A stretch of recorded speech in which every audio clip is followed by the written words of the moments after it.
how to do business with the skeptical. This is going to be the guide for those of you that want to drag that customer over the finish line, that want to figure out how to close that sale, even though maybe your buyer is regretting it. And we're going to talk about whether it's even a good idea to engage in this, but I'll give you some points and tips if this is something you feel like you have to do for your business cycle. So maybe you shouldn't even be engaging this customer, but if you are, there are some specific tips and ideas, things that you can do to protect yourself and to protect your business. And we'll be talking about them today in today's show. All right. As always, folks, we'll be talking about some legal issues, not legal advice. Consult your legal advisor. Also, not financial or investment advice. The first question is it even worth it to deal with a skeptical person, right? Should you even be trying to do business with them? Should you be trying to close the business? In reality, they may not be worth it, right? You may be better off just ignoring this piece of business, getting rid of the headaches, and looking for that next customer. And I know this is a tough thing in sales, right? Do we sell to the current person in front of us? Do we try to close what we've already invested time and energy in? And that's a big piece of it. Or do we move on? And if the person's skeptical and they don't really want to buy from you, or maybe they've just been burned by others in the past, you have to ask yourself, is this really your perfect customer? Is this somebody that you want to do business with? Or would you be better off doing business elsewhere? Would you be better off separating out and saying, okay, I'm going to let this one go and I'm going to go for the next customer? I'm going to tell you, in most cases, probably the best thing you can do is just not do business with those that are skeptical or scared of you and your business processes. But if you want to proceed, let's jump into what to do. All right, systems become important. You have to have your business systematized if you're dealing with the people that are doubting and are skeptical, right? They want to see a very professional look because they are looking for problems. So if your systems are not top notch, if you don't have everything process oriented and also presentation looking good, these people are going to start finding problems, right? And they're going to start finding ways to doubt. And that might be, they don't like the way you did something. So suddenly now they think you're doing everything wrong. Something wasn't explained to them. And now suddenly they don't understand the whole process, or they doubt that you're looking out for their best interest, right? So you need good systems that reassure them that you are very professional, that you're on top of your game, that you understand what's happening.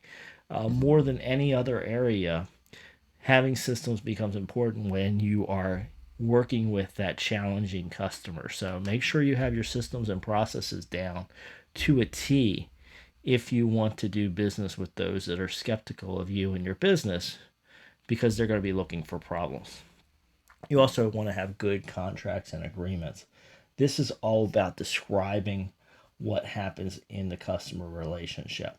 A lot of times when I get clients coming to me with contract problems, what has happened is they've already gotten to the point where there is a disagreement, there is a problem, and they haven't figured out what the contract says, right? So they wrote the contract, somebody signed the contract, and now suddenly everybody disagrees over what the contract says.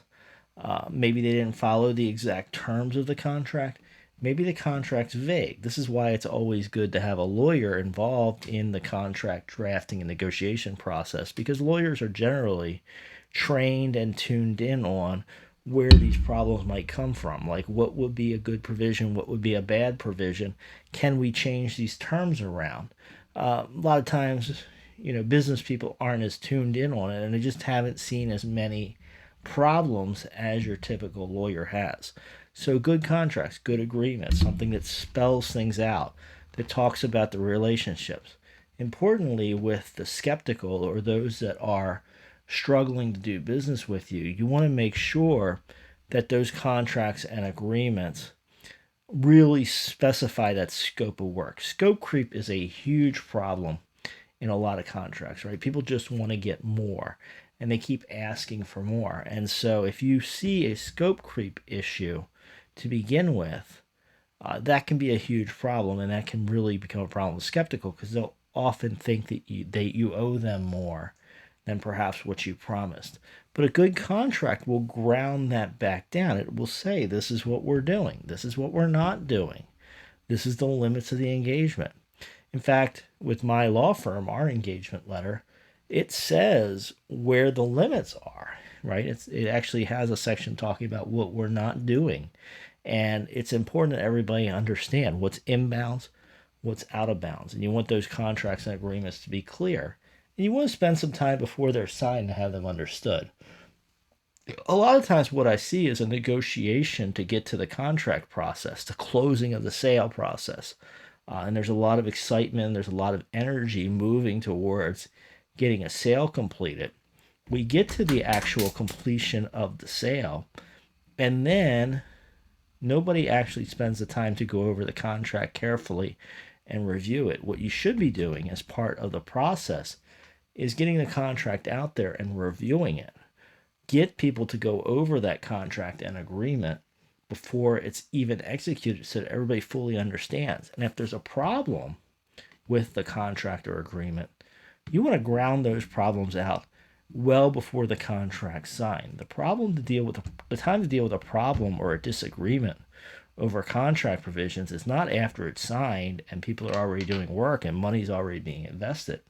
It is before it gets signed. And so if you put things up front and work on it the right way, you should be able to get to an agreement before you sign the contract. And everybody should be understanding exactly what everybody's going to do once that contract's signed before it's even signed. So just a good practice there. Understanding is key. Everybody has to understand what everybody else is doing and what they're capable of. That should be reflected in your contract, but it also needs to be in everybody's mind. And this is where people miss the boat as well in these kind of situations when they're dealing with doubtful customers or customers who turn into problems. Often what happens is there's just not a fundamental meeting of the minds. We did not understand what each were doing. And so this may take some time and explanation, especially if you're the expert.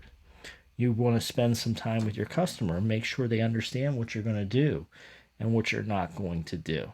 So let's bring this all together today. We need to be very careful when dealing with the skeptical. Probably the best thing we can do is just not do business with them. But if we are insistent that we're going to do business with them and we think it's something we have to do, we want to add extra safeguards along the way. These are good business practices regardless, but they become especially important because when you're dealing with people who really are hesitant to do business with you, your risk of litigation, your risk of problems goes up exponentially. So you'll only be smart to cover yourself. If you're a business owner, business leader, and interested in business law type topics, make sure you subscribe to the channel, ring the bell for notifications, give this video a like so that more people can see it. And I'm really looking forward to joining you in the comments. So please comment below, but please do not put anything confidential in the comments. I'll see you down there soon.